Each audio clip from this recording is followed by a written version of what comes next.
wali itu nggak mau mati sama dengan nabi nggak mau mati, berarti ada tugas yang belum selesai.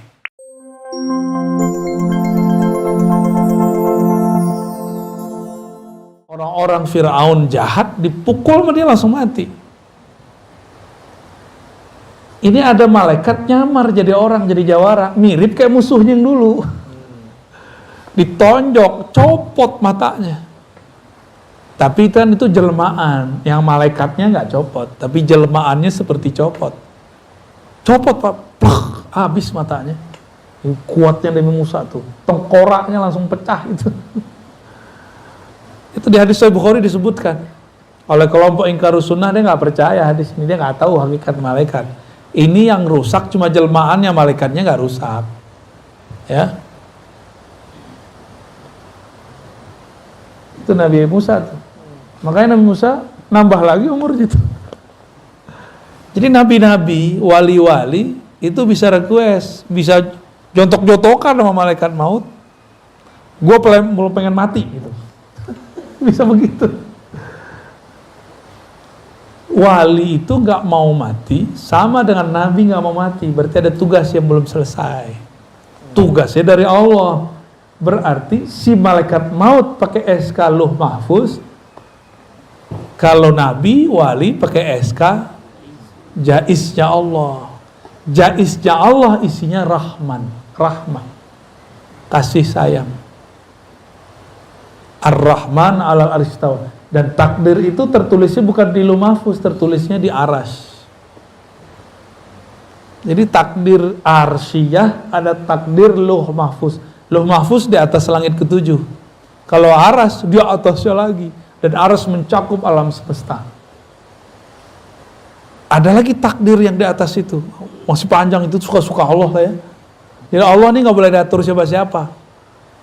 Misalnya nih, udah ada takdir ditulis, Allah nggak terikat dengan takdir itu, kita yang terikat takdir itu, gitu.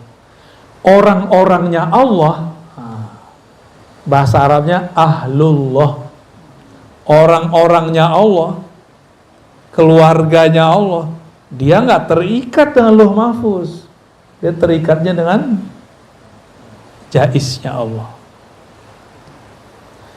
Jaiznya Allah itu ada bentuknya syafaat, ada bentuknya hadiah.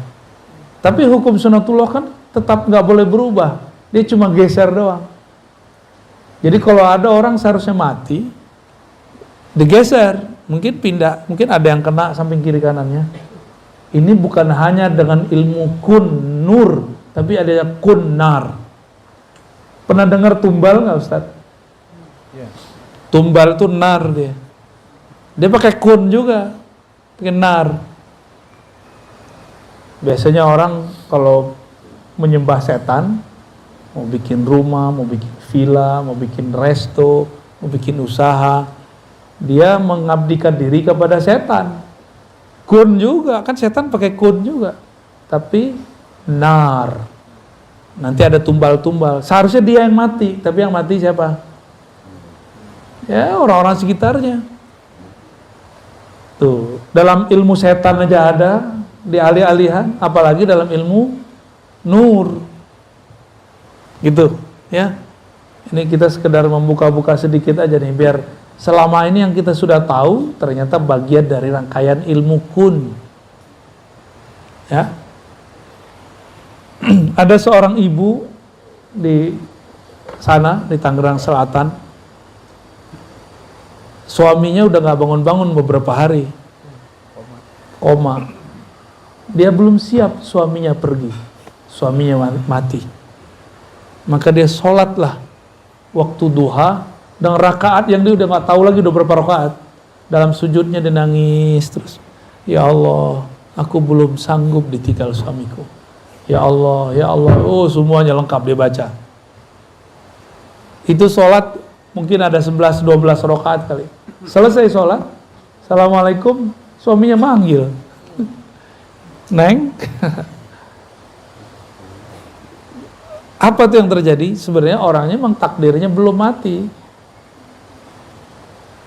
tapi penyakitnya yang berat, yang tadinya panjang seharusnya panjang menjadi pendek. Nah, ini kalau doa kita masih kuat. Oleh karena itu, dokter misalnya nih bilang sembuh dengan ini harusnya 3 bulan udah lewat nih. Tapi banyak kok yang udah 3 bulan masih hidup-hidup aja ya. Kawan saya divonis bayi janin di perut istrinya nggak mungkin lahir normal, nggak mungkin kata dokter. Akhirnya dia datang ke semua guru, semua kiai, semua orang yang menurut dia soleh, minta didoain istrinya, lahir normal Pak. Ya. Apa kata dia, ini anak doa. Ini anak doa. Padahal dia minta doa lebih dari 40 kiai. Gak tahu mau doa kiai yang mana lah yang makbul. Itu bisa terjadi begitu. Hati-hati yang doanya makbul, ntar kayak iblis, sok berjasa. Ntar kayak ibu-ibu tadi, kalau nggak karena saya hancur nih. Ya. Ini dia lupa bahwa dia bisa zikir itu karena anugerah dari Allah Subhanahu wa Ta'ala. Jadi ini yang disebut ajalan musamma. Jadi ajalnya ada ajal luh mahfuz, ada ajal rahmatullah. Rahmat kasih sayang Allah yang kita sebut jaiz. Ya, suka-suka Allah itu. Seharusnya 313 lawan 1000-an kalah atau menang? Hukum takdir mana yang bisa menyebutkan 313 bisa ngalahin ribuan orang? Nggak ada. Mau digeser takdirnya kemana nggak bisa.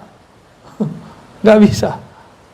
Peralatan mereka lengkap, jumlahnya banyak. Kalau dalam kitab-kitab kan cuma 1000. Tapi kalau ngikutin politik zaman itu nggak mungkin 1000, bisa lebih banyak dari itu. Bahkan dalam hadis dikatakan jin kafir aja ikut perang. Ikut perang semua. 313. Dongeng apa ini? Kata kawan. Masa 313 bisa ngalahin ribuan orang? Itu pakai apa? Pakai jaiznya Allah. Kenapa pakai jaiznya Allah? Karena 313 itu ahlullah, orang-orangnya Allah. Makanya Nabi ngomong, i'malu ma syi'tum fa innallaha qad ghafara lakum. Kamu buat suka-suka lah, Allah pasti ampuni karena keluarganya Allah kok.